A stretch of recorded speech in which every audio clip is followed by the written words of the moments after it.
Rusia kini menghadapi dua ancaman besar secara bersamaan.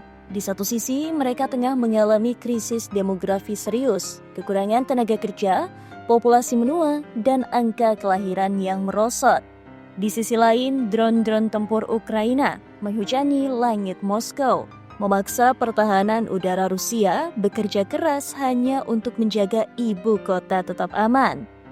Pemerintah Rusia baru saja mengeluarkan peringatan terbaru.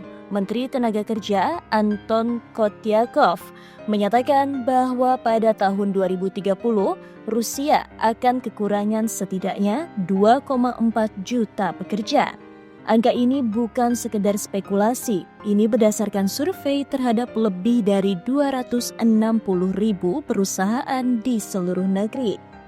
Sektor yang paling terpukul adalah konstruksi dan manufaktur.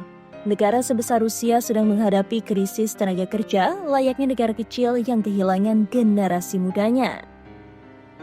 Rusia membutuhkan 10,9 juta orang untuk menggantikan 10,1 juta yang akan pensiun, dan itu belum termasuk kebutuhan tenaga kerja baru.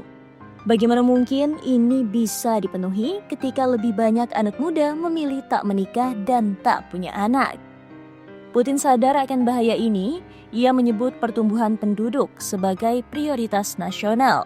Pemerintah mulai mendorong berbagai program seperti bantuan finansial untuk keluarga besar, dukungan bagi orang tua baru, reformasi pendidikan, dan pelatihan kerja.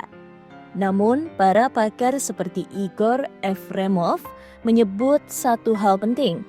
Satu-satunya jalan tercepat yang realistis adalah melonggarkan migrasi tenaga kerja asing. Sayangnya, ini justru menjadi dilema bagi Kremlin. Kebijakan migrasi Rusia justru makin ketat. Pemerintah menganggap tenaga kerja asing sebagai ancaman keamanan nasional. Akibatnya, Rusia terjebak dalam dilema. Kalau tidak menerima migran, ekonomi kekurangan tenaga kerja. Tapi, kalau membuka perbatasan, risiko keamanan meningkat. Ini bukan sekedar masalah ekonomi. Ini adalah ancaman jangka panjang yang bisa mengganggu kekuatan militer, politik, dan daya saing Rusia di panggung global. Di tengah krisis internal, Rusia kembali dikejutkan oleh ancaman eksternal. Pada Kamis malam, 17 Juli 2025, dua drone tempur Ukraina diluncurkan ke wilayah Moskow. Drone berhasil dihancurkan oleh sistem pertahanan udara. Tidak ada korban jiwa, tim sedang memeriksa lokasi jatuhnya serpihan. Serangan ini bukan yang pertama. Sehari sebelumnya, 3 drone juga dicegat di wilayah yang sama. 3 bandara utama Moskow bahkan harus menghentikan operasional sementara, menunjukkan betapa seriusnya gangguan ini bagi stabilitas ibu kota.